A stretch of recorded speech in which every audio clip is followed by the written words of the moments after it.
You're listening to or watching the Property is Power podcast with Anthony Kellum and Sonya May, powered by Real Times Media.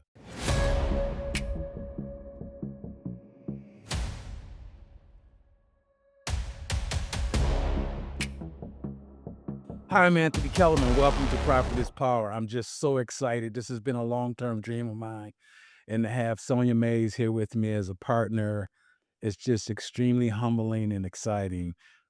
So a couple things we're gonna get into is just real estate, success, coming over tough times. I think that's very important for entrepreneurs to understand how to keep grinding and how to keep fighting. And I know more about that than Sonya because her life has been nothing but ease and cake. She'll probably disagree with that a little bit, but yeah. So, Sonya, welcome. Thanks for coming and being here and being a co-host to the show. I'm very excited to have you. If you could share a little bit about your background and what led you to real estate, we'll just go from there. Yeah. Of course, I'm excited to be here. Like you, this is a long time coming for me. I've been a real estate practitioner about 10, 12 years now. And before I got into real estate, it was one of the most intimidating spaces that I could think about, right? And I would periodically meet folks who were real estate investors, they were developers, and for a long time, it was really hard for me to imagine myself in those shoes. And I've long wanted to have this kind of conversation because I want to peel back the curtain for people. I want to show folks all the different ways that you can get into real estate, you can be successful, and really like tell the stories of how people got here, what you had to overcome. I love listening to other real estate entrepreneurs talk about their journey. I That's how we first got to know each other, and so I'm excited to be here. By way of introduction, though, I run a real estate development company called Develop Detroit. We control about $250 million of owned or under development real estate in Detroit, but not exclusively in Detroit. I build multifamily, I build single family homes, and I do commercial or real estate. So that's my background. So, you got to share with me the education. It's very impressive. You're going to Michigan and all your degrees and your law degree, and that's very impressive. I like for you to share that as well. Are you really impressed by those things? Because I'm impressed. I mean, I'm attractive. I like intellectuals. I think like intelligence, deep thought, deep thinkers is something that we really have to shine in our community. There's so many gems out there, and they should be profiled as well. I think that's why what really brought me to you was like, wow, I was just impressed with your acumen and your intelligence. I appreciate that. Well, we're gonna tell the story of how we met too. Okay. So I do have a lot of letters behind my name, and that, quite frankly, was by design. I was always good in school, so I do have a law degree. I have a business degree.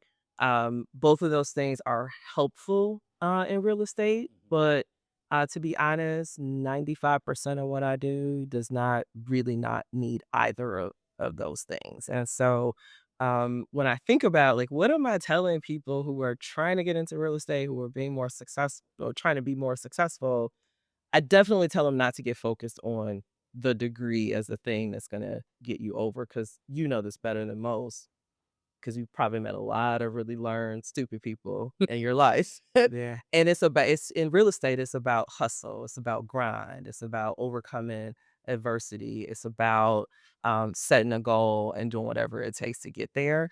And degrees can be helpful, but you can have those things without all the degrees. I like what you said too earlier about pull back the curtain. If you can just share what you define that a little bit, like what that mean. When I hear pull back the curtain, it's like typically people really want to jump into real estate. They think it's easy. I'm gonna get this house, I'll make this money, I'm gonna get this so much, it's gonna be Section 8, it's gonna do but it's much more serious than that. If you could share a story along those lines, that would be great as well. Uh, I I'm gonna push back a little bit though, actually, because I one of the things that I love about real estate is that it actually is arguably the most accessible wealth building path that we have left in this country, right? Agree. Like you 100%. don't you don't Is you power. right, you can go out here and get a duplex and you are a real estate investor, you are on your way A month later, you got your second duplex. And so you can if you have the right qualities in this space, this is a good place to put yourself on a wealth building journey. This is a little bit of a trick question, but do you remember how we met? Do you maybe? Probably not. Okay, here I'm gonna tell my version of the story. Okay. Because I'll never forget this, and this tickles me to this day about you. So we were out with a mutual friend. We were out having drinks, and you were introduced to me, and I didn't know who you were. You were introduced as Tony Kellum, and I didn't know who you were. And I'm pretty sure that you said, "How can you not know who I am? You need to Google me." Probably. I remember that. And it tickled me because I was like, "Oh." But so I go off, and because that obviously that struck me, and I go off, and I was like, "Wait, who? How did I not know?" In my defense, I had been away from Detroit for about 15 years, but in that time, you were basically the real estate billboard king of Detroit. Is that fair for me to I describe? would say I would agree. Okay, and then so even today, like, we have these, I call them billboard kings and queens, like the Sam Bernstein and stuff, but that was you Right. for, like, for a minute, Yeah. and it just happened to be when I wasn't in Detroit, Yeah. and so I missed it, but it tickled me because to that point, it was hard not to know Tony. It's hard not to know who, Tony Kellum is in the mortgage and real estate space. So, how did you get started? Like, how did you become the person that gets to say to somebody, "Oh, you know who I am?" Well, let me clarify. One, so I'm the middle child. So, I love attention. So, I always tell people I love attention. But plus, I just like breaking the ice and having a good time. But I was a little bit perplexed because you were so heavy in the game. And I thought, like, man, interesting. And then, Thought I was an imposter. I just thought, no, I just thought to myself, through my own, what's the word? My own me, just being me, I guess. I thought, I was speaking out loud, like, yeah, right. She don't know. You know how people try to do that. I don't know. No, I don't know. So, a little bit about my background is I got in love with real estate a little bit from my dad, who was an engineer from Michigan Bell. And his goal, he was a corporate guy, and his goal was to own some investment property. And so I would hear about that a lot growing up as a kid, and he did that. He took the early buyout at Michigan Bell, and then my sisters and I would help clean the every time I got in troubles, I stayed in trouble, I had to clean the property, meet with the tenants, clean up the yard, and I just kinda listening to him about, real estate is how you build wealth, it's the American dream, own a home, so I immediately, attracted to it. Additionally, I was not you. I was not, someone who was, super educationally inclined, so I always thought, like, I get my degree, I'm just gonna go do real estate, make money, and I just thought, looking at Bill Gates and others, I thought, entrepreneurship is the way. So that was kinda my introduction into real estate, and I got my first job at Michigan National Bank, and that was interesting. I learned a lot in that space, and I decided to go out on my own on the incident that I shared with you. So the banking world was much different back then, and I was young. And some of the systemic How things. well, how young? Tell people how young. So I was in my early 20s. So you had gone to college.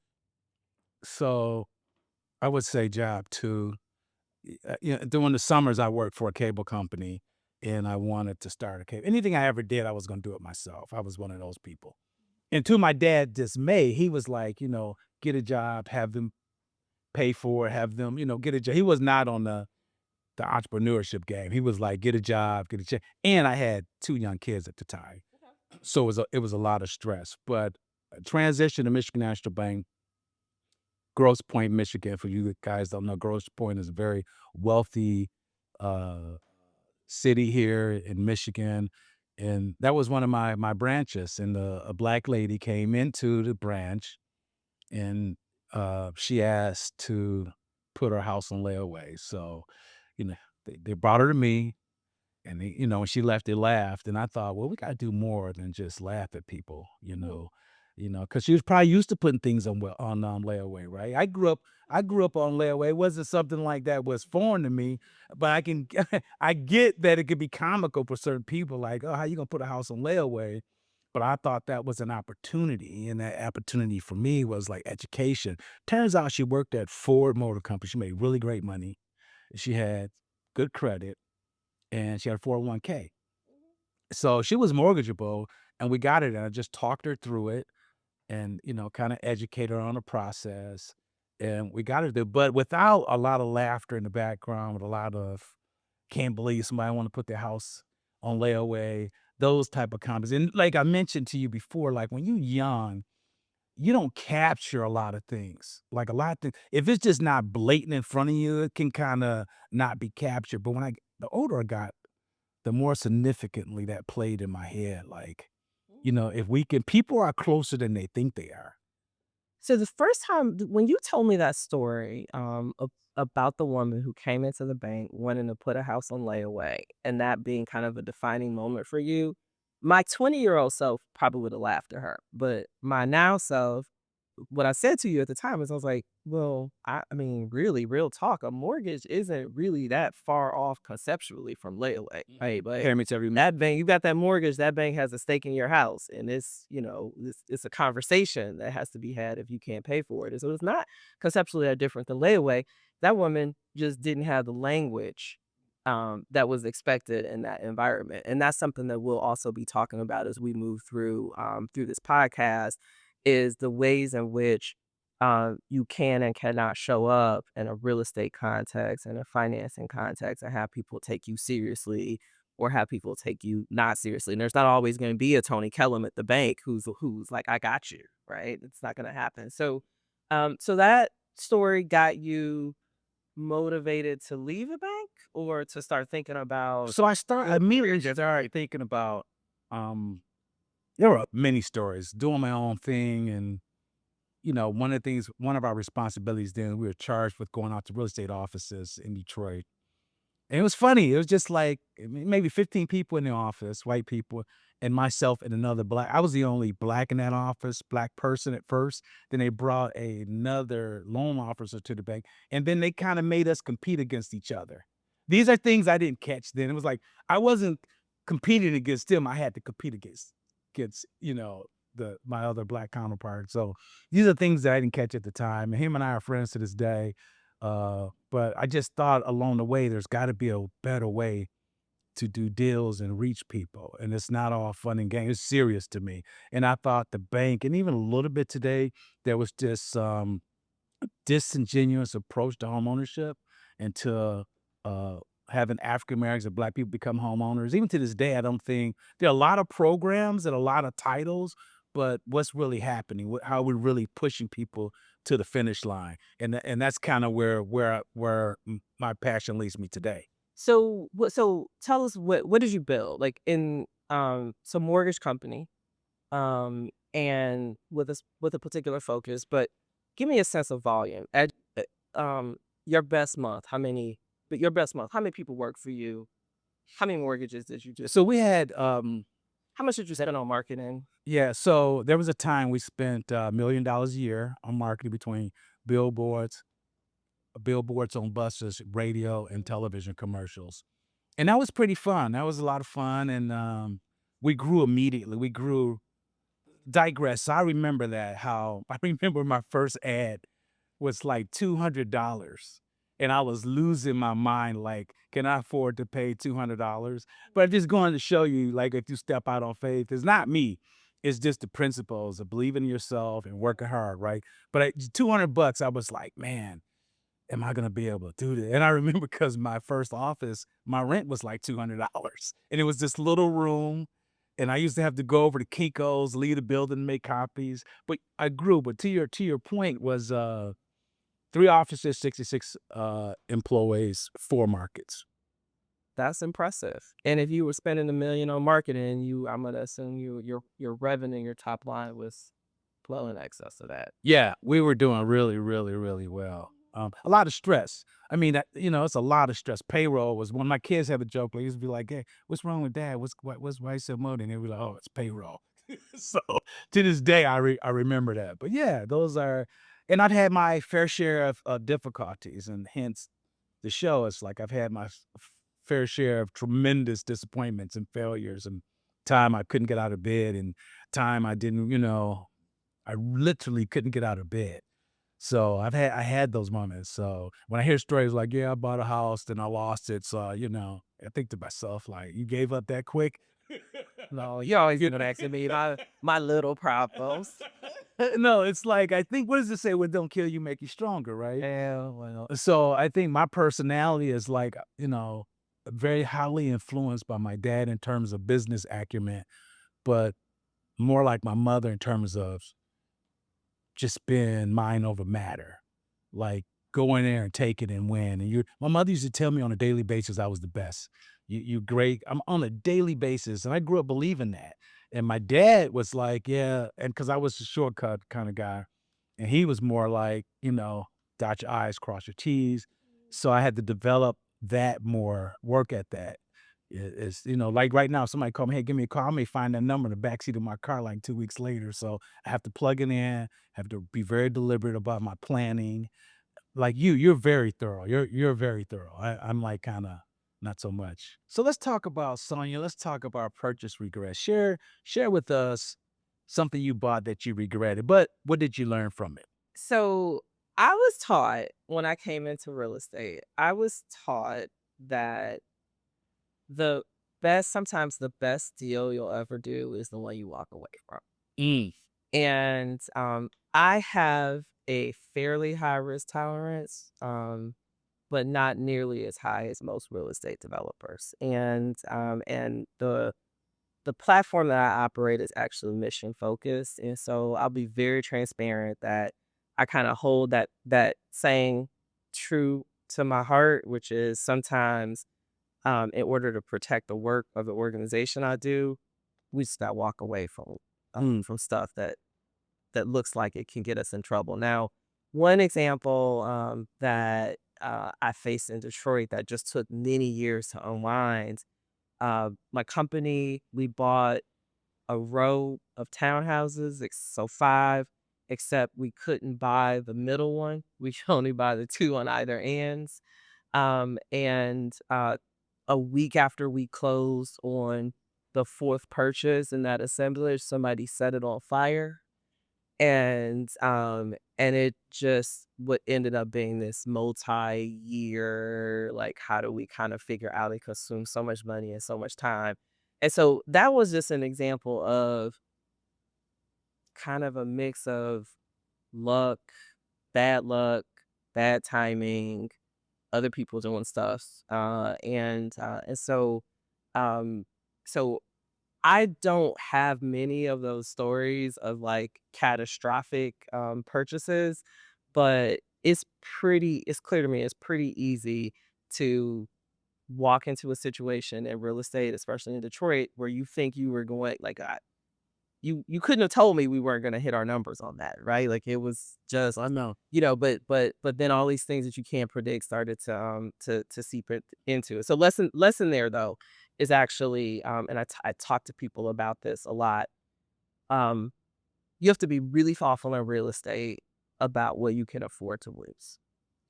And I opened up talking about my risk tolerance, how it's high, but it's not quite as high as many real estate investors. Um, and if you are trying to get into this business, if you're in this business, I do think folks have to have really honest and ongoing conversations with themselves about, can I actually afford to lose this $50,000, right? Like if something happened and it went away or it gets tied up or, you know, lots of crazy things happen in real estate. Would my family be okay? Would I be okay? Would I be able to recover? And if the answer to that is no, I do actually strongly encourage people to kind of think about like what changes they need to make in their life to get to guess. And so I'm 10 years in, 11 years in. I don't really have that much of a catastrophic story to tell, but it's also a reflection of I'm not pushing all my chips to the center of the table every time I do a deal like some real estate folks do. Smart. So I want to answer that question a couple ways too. Had a lot of deals where uh, it was a hot mess. I mean, I'll share a couple with you. So after the crash, which was a nightmare, we'd do a show that on that alone. It's like, you know, being 2008. being on the Titanic and surviving the Titanic and just floating out in the water and watching all the banking institutions collapse around you, and you just feel left behind and forgotten about, right? So credit's bad, money's bad. Detroit, the houses were worth $1 back then.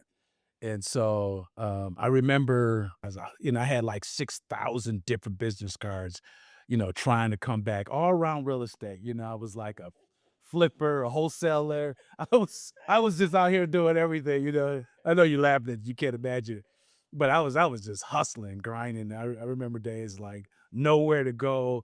And I would just shoot the Starbucks and kill 10 hours and come home. And my wife be like, I was good today. And my Starbucks cup. But when I started getting a little bit of traction, I came across, so digress. I owned a ton of houses, 277 houses, okay? And it was great. It was great. These are rental houses? Yeah, and it was great. And then the crash came and I was barely holding on.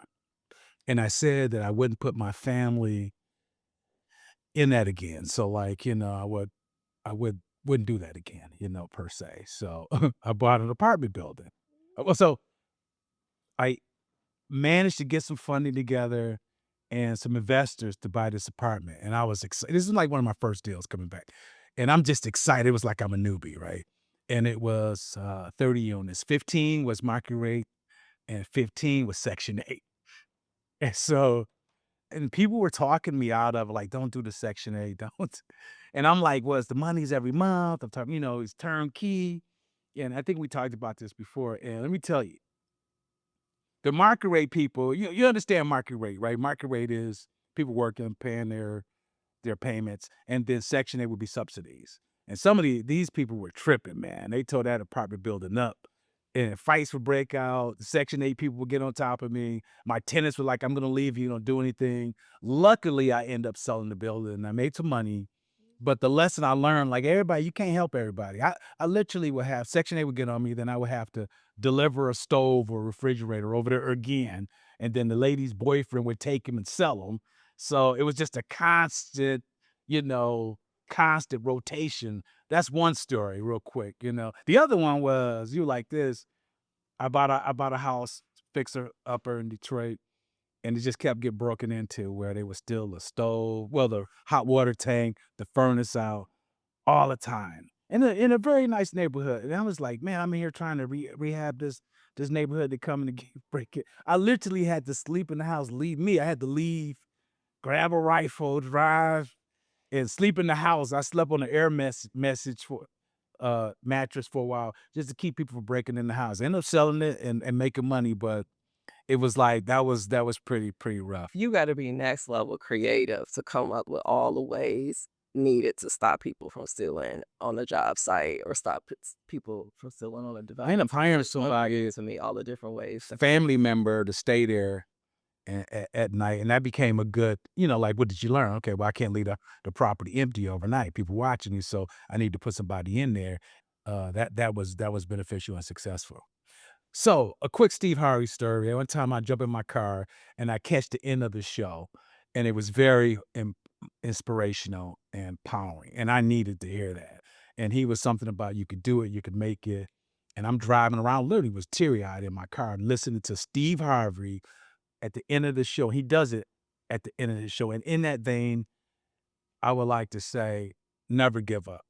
Never stop pushing, never stop moving, and you don't have to switch sides. You don't have to get out of real estate, get in this, just keep doing what you're doing.